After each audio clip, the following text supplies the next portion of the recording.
Hi, folks. Yeah, it's really nice to be here. What we'd like to have is, I think, a conversation that's not just between the two of us, but in some sense a conversation among all of us, even though we'll be doing the talking. In fact, we were backstage. We thought we would have some time to prepare and decide what we're going to talk about, but there are all these amazingly interesting people that we wanted to talk to, so we haven't really prepared. One of these very interesting people was Justin Rosenstein, who, as it happened, was the man who came up with the idea of the like button on Facebook. And now he's created this company called Asana, and the message, the slogan of the company is helping humanity thrive. And we're talking about how this seems to be a message for our times.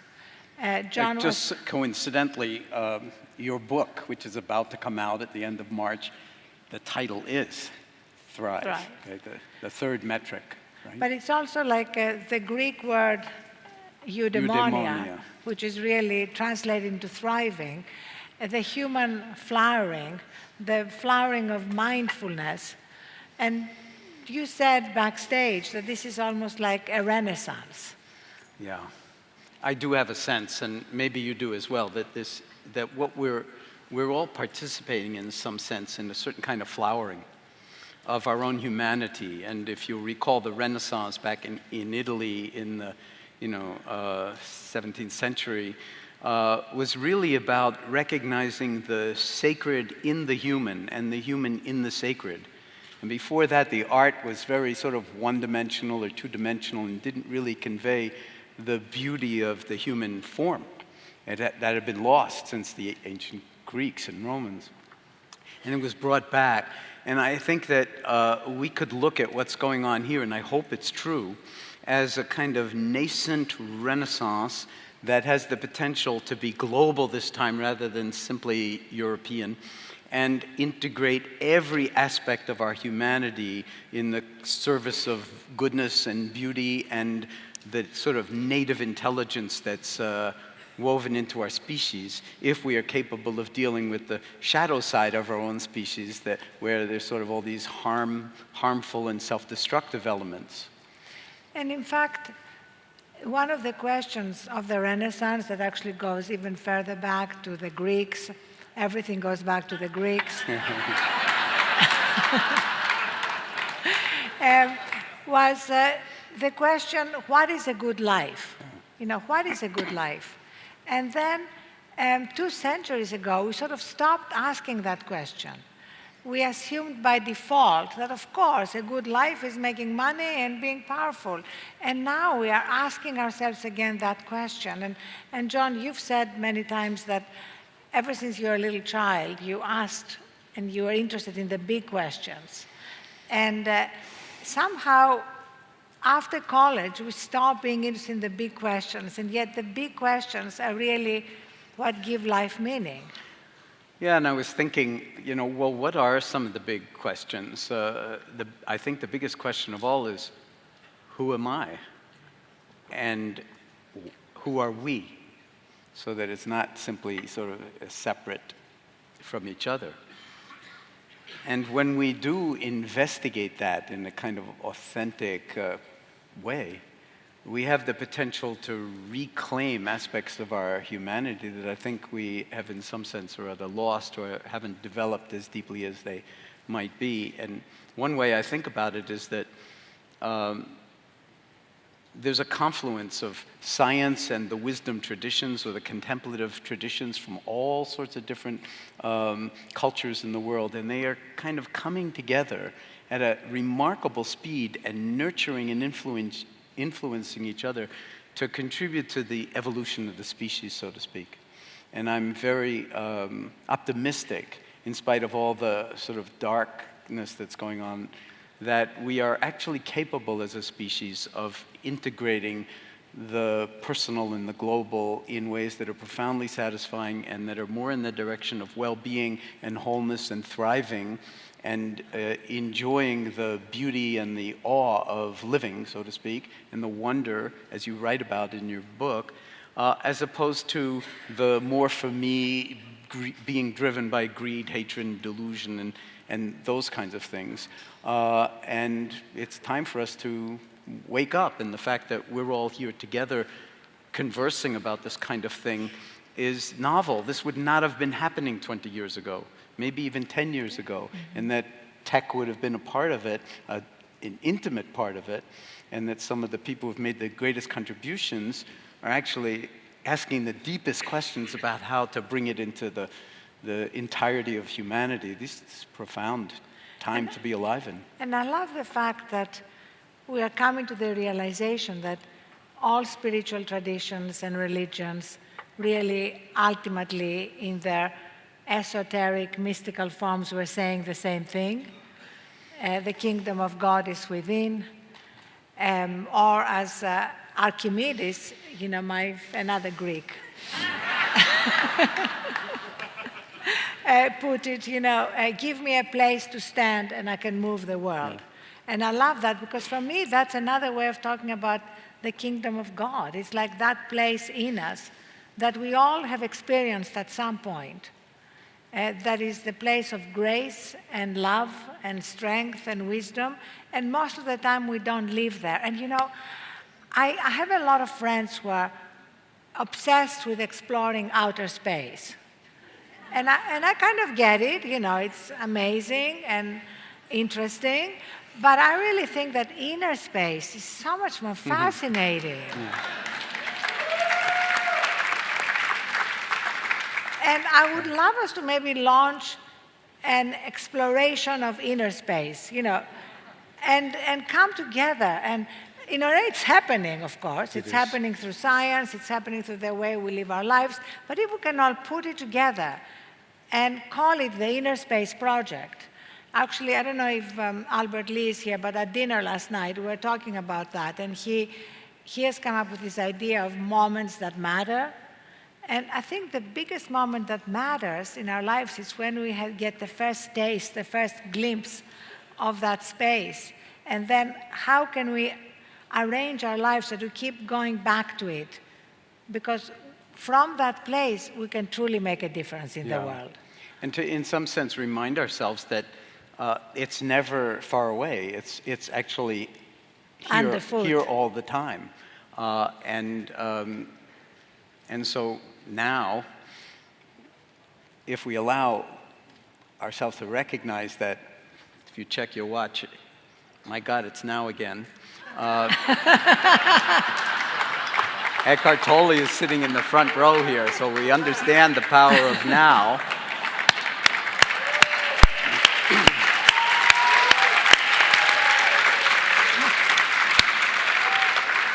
It's not as...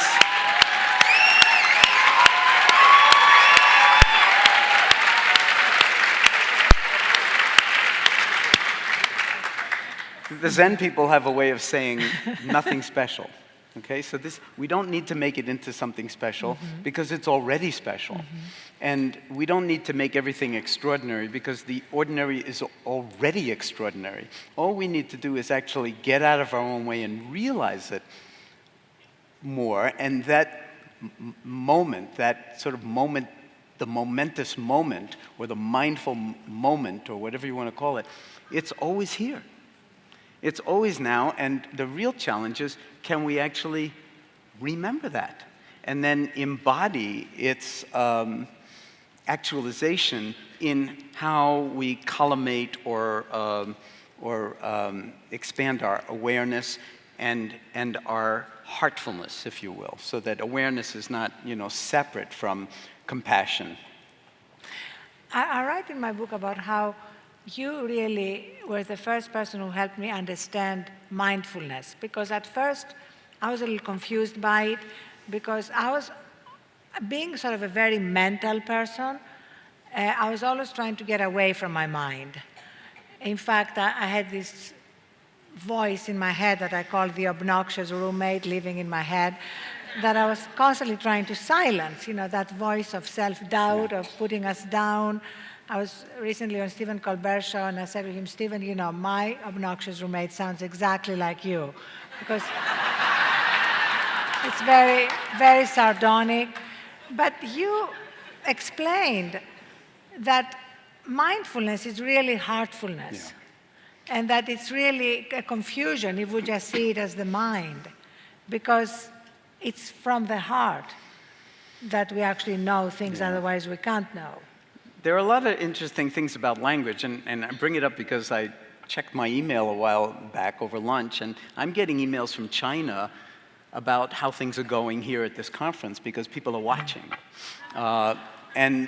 And making comments about it. And it's just really, this is itself a global moment. It's not just us in this room.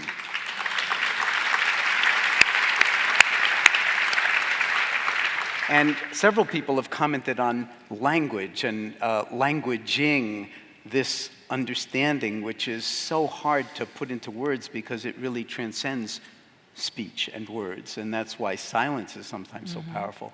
But in the same way that in Asian languages, the word for mind and the word for heart are the same, so we have to hear heartfulness when we're hearing mindfulness in some way.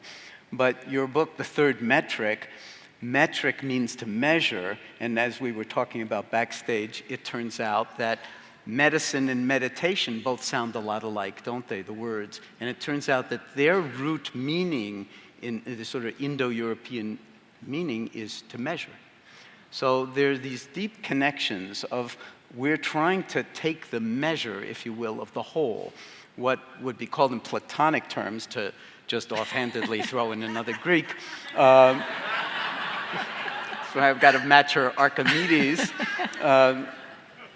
is right inward measure. In other words, the interior integrity of the whole. Now, what if we could actually, what if medicine was the restoring of right inward measure? Of course, through surgery, through drugs. But what if meditation is the recognition of right inward measure, that you're already whole? It's like wholeness is not something you go out and grab or attain. It's already right here. What if we could actually remind ourselves and rebody ourselves moment by moment by moment? How much energy would it take? Actually, very little. It means shifting the default mode from mindlessness to mindfulness. That's something that brain science is beginning to show us. That can be done in relatively short order. The important thing is to exercise the muscle over time, so that it becomes the new open presence, becomes the open heartfulness, becomes the default mode. That's how you get up in the morning and breathe your way through the day. And it starts with very small things, doesn't it? I know that over the last year I made a lot of changes in my life, and I used to, for example, walk into a hotel room or walk into my apartment and turn on the television, because I run a 24/7 news organization. That's how I first met you, watching you on television. No, but that was me turning on the television to see in case I missed anything. And I've stopped doing that. And you know what? I haven't missed anything.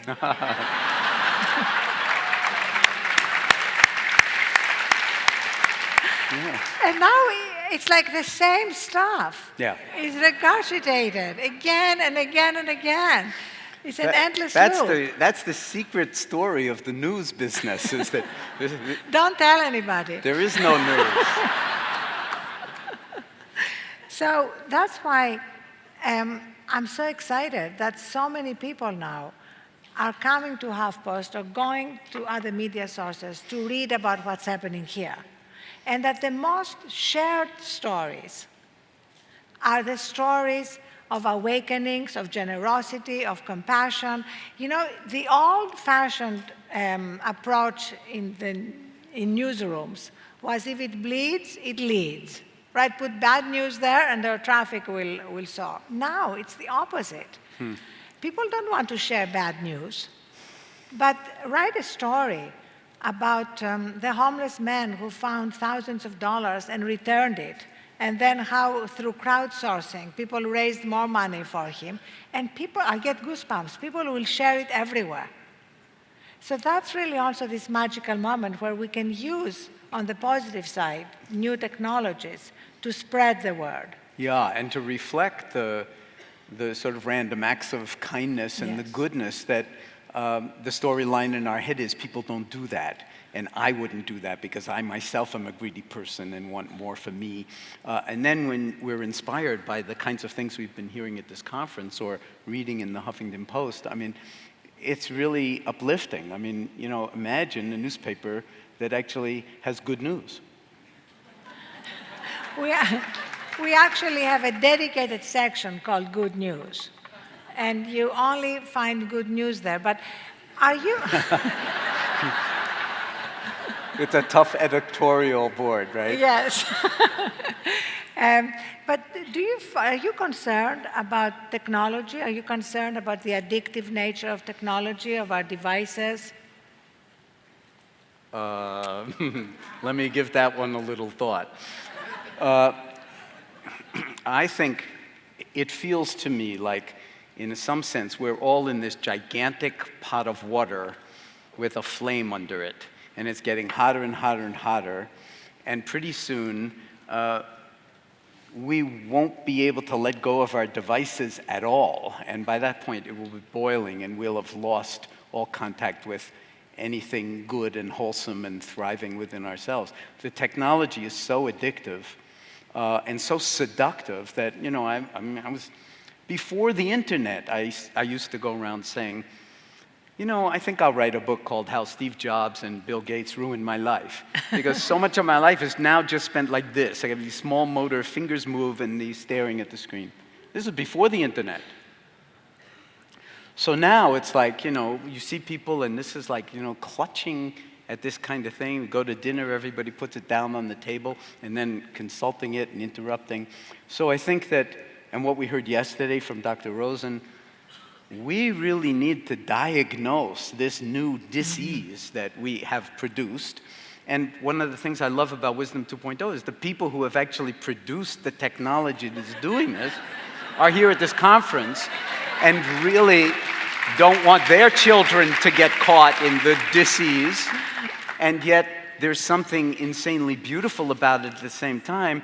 So someone said yesterday, you know, that it's the survival of those who adapt best. So what is the adaptation to this ever-changing, ever more addictive technology going to be? And I don't think any of us have the inside track on it, because we don't want to go the Luddite route and just shut it out. That wouldn't be.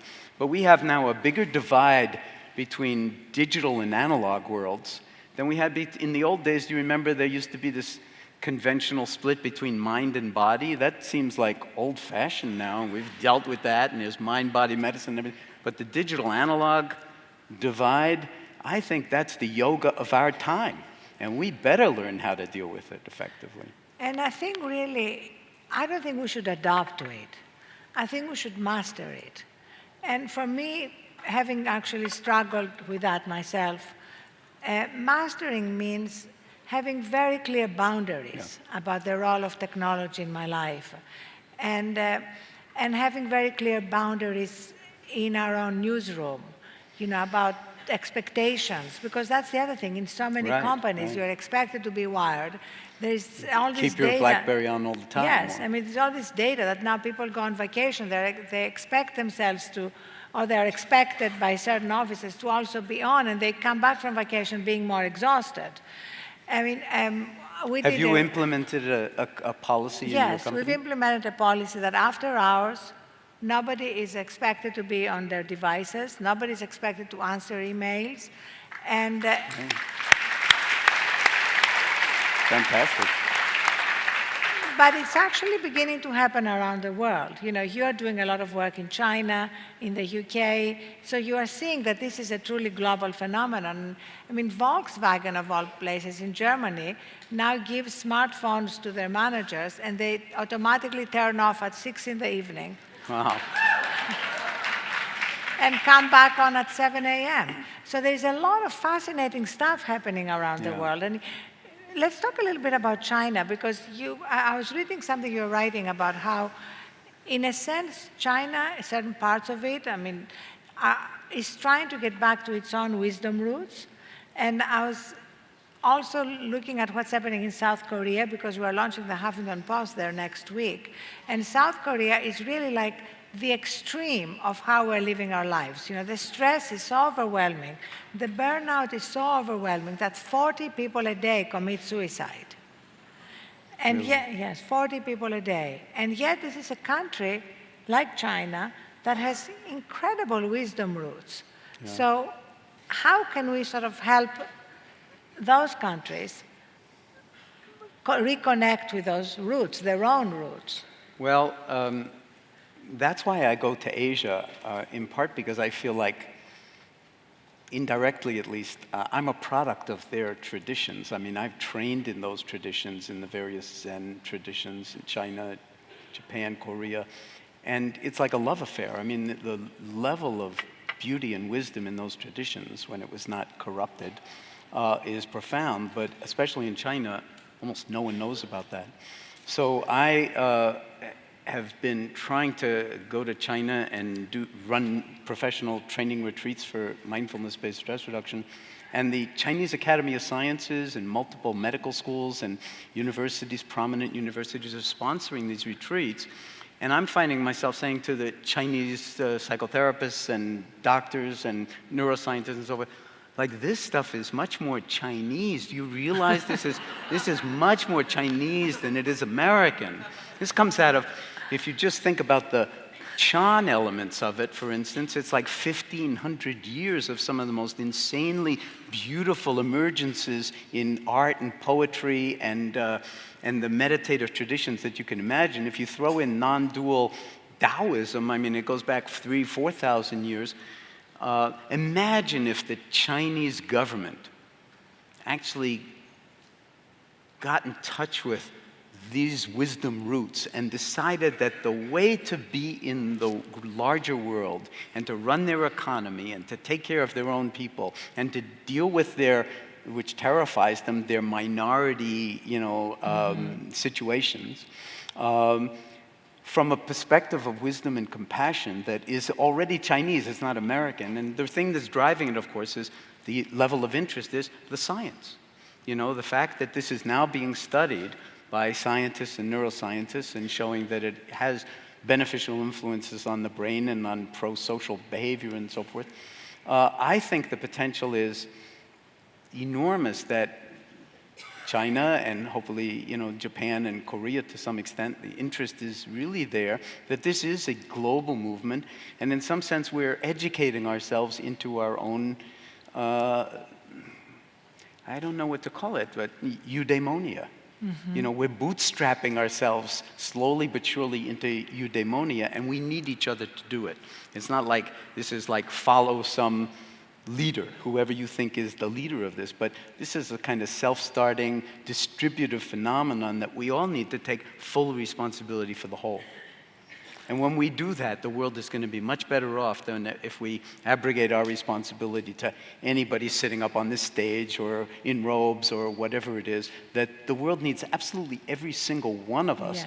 And I love the fact that what you've done to journalism is so revolutionary in the sense that you've actually created a global journalistic sort of enterprise that is actually for not just information, but for wisdom. And I love that. And I want to ask you a question after people applaud. And the question is, like, when I first heard about Arianna Huffington, it was because I would see you every once in a while on CNN or on MSNBC, and you were always speaking about politics, and from a very progressive and down-to-earth and authentic kind of way that certainly I resonated with. And I'm really curious to see how you integrate your sort of political lens on what's going on in the world, which is, in some ways, very troubling and problematic, just to look at what's going on, in American politics, for instance, and how divisive it is. And these new domains of mindfulness and social well-being that you've brought into the Huffington Post. How do they work together? So, a couple of things. First of all, I spend my own time differently. And we'll talk about that because you also have chosen to spend your own time differently. And that's a big decision we have, because each one of us only has a certain chunk of time. So one of the biggest decisions we have is, what are we going to spend it on? So you may have noticed that I'm no longer on television talking about politics. It felt not a good use of my time. Already.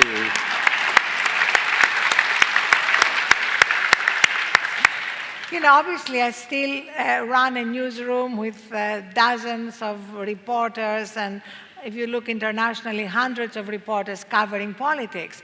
And what I say to them is that we need to cover politics differently. Like, we don't use the terms left and right, because the terms left and right simply obscure what is happening. Because wanting to give people a minimum wage, or how do you create jobs, or how do you deal with this insane war on drugs? Why are these things left-wing issues? Or climate change. Why do you have to be on the left to care about climate change rather than somebody who happens to want to be alive on the planet? So I think for me, that's the first thing, to approach issues differently, and then to pick certain issues, like we've picked issues of job creation, unemployment, the drug war, and cover them relentlessly, and invite our readers to participate in the coverage. The second part is to really devote ourselves to these issues of what we call the third metric, wisdom, mindfulness, and to do them globally, because we're now in 10 countries. So we basically surface whatever is the best and translate it into 10 countries. So Rachel Stacey Stafford was here, who wrote this beautiful blog about the day I stopped saying hurry up to my child. We translated it everywhere. So suddenly, the same piece of content can actually spread around the world much faster than before. So there's one very positive use of the technology. Yes, and the problem is, how do we focus on the positive use of technology and don't let ourselves be enslaved by the addictive, seductive part of technology? I mean, which is really, I love that saying that you had, don't believe everything your mind. Yeah, don't believe everything you think. And don't believe everything you think. And then you changed it to don't believe anything Don't believe anything you think. Duke Ellington is very famous in terms of like editing music or editing text. When in doubt, leave it out. So when you're a writer, I write books, and I notice in my own mind, like, something will come up and I'll flag it as like, maybe I should change this or delete it. But if you're a writer, you're usually very attached to what you're writing, so it's very hard to delete your own words.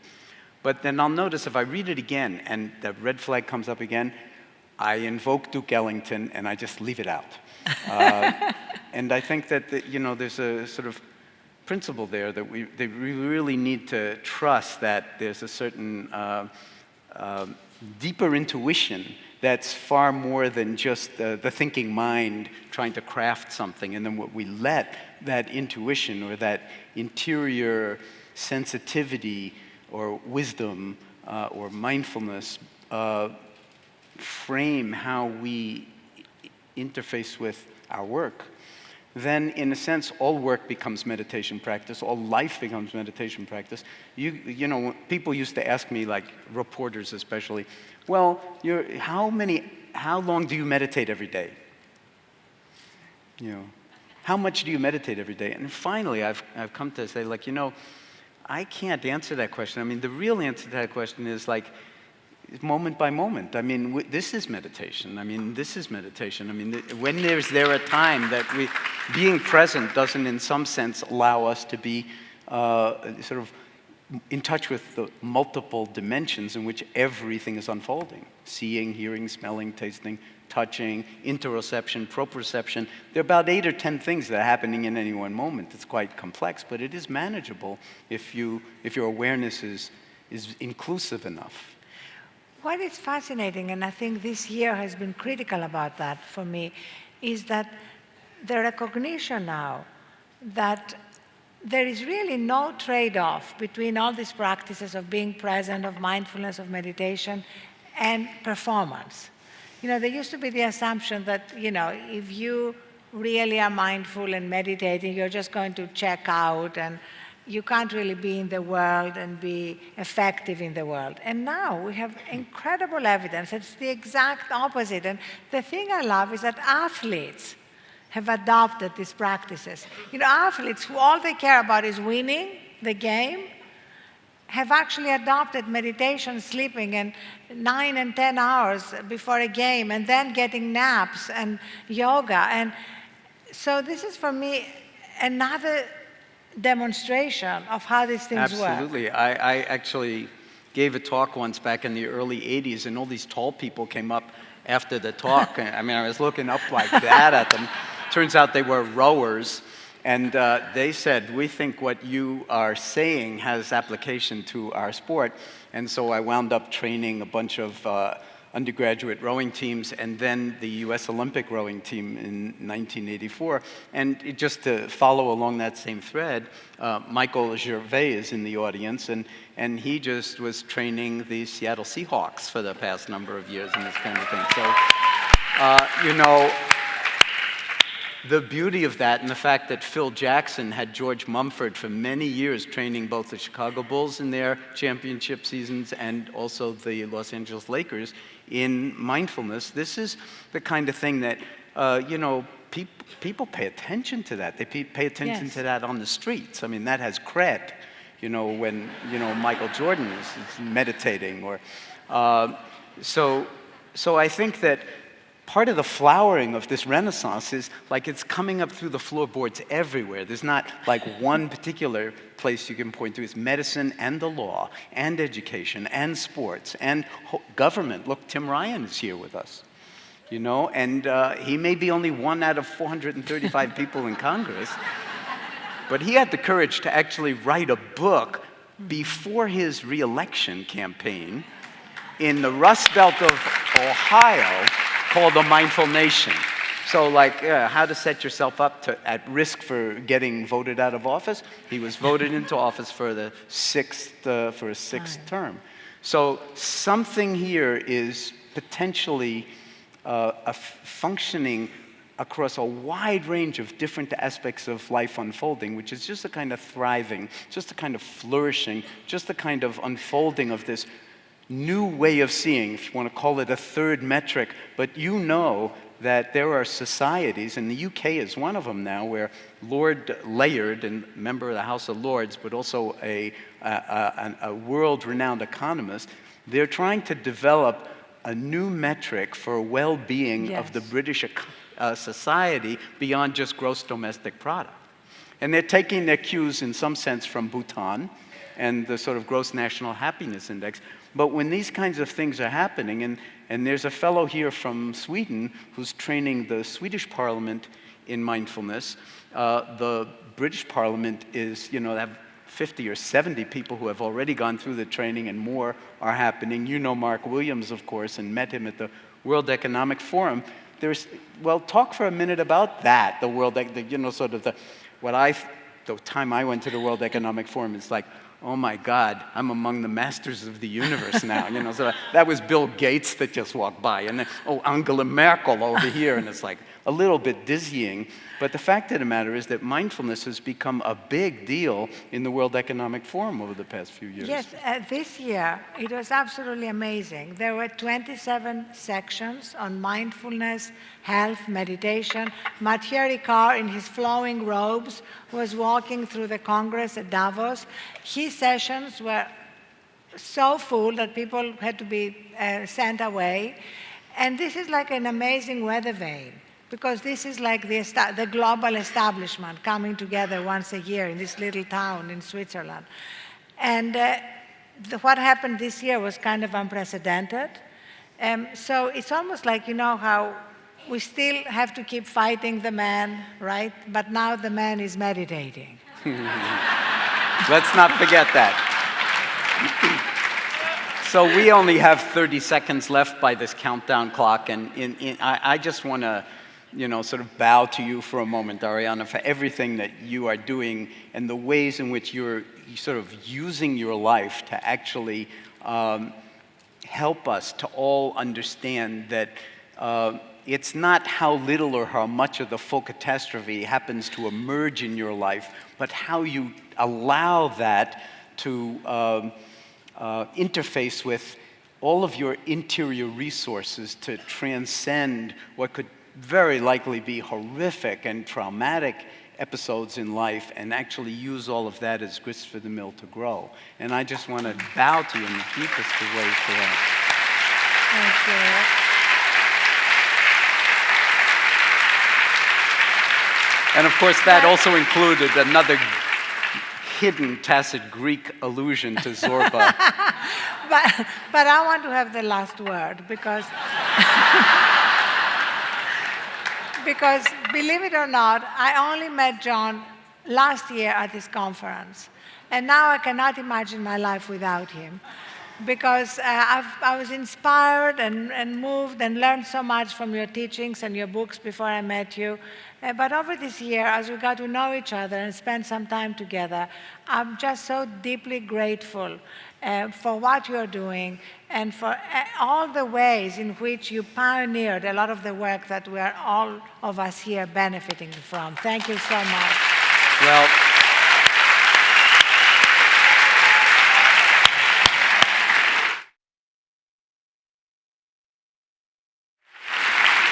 hey, and I want to say one more thing. You already had the last word, so this is like beyond the last word, and we're beyond time. But I really want to loop back to what was said at the beginning, and that is that while the two of us are up on the stage, the real conversation is among absolutely everybody. And I think the fact that you're on your feet or the fact that you're applauding is in some sense just a reflection of, in some sense, the ways we all touch each other and help each other to, in some sense, elevate or recognize our own interior beauty, that we do not have to improve on who we are. All we have to do is get out of our own way and allow it to emerge. So thank you for doing that.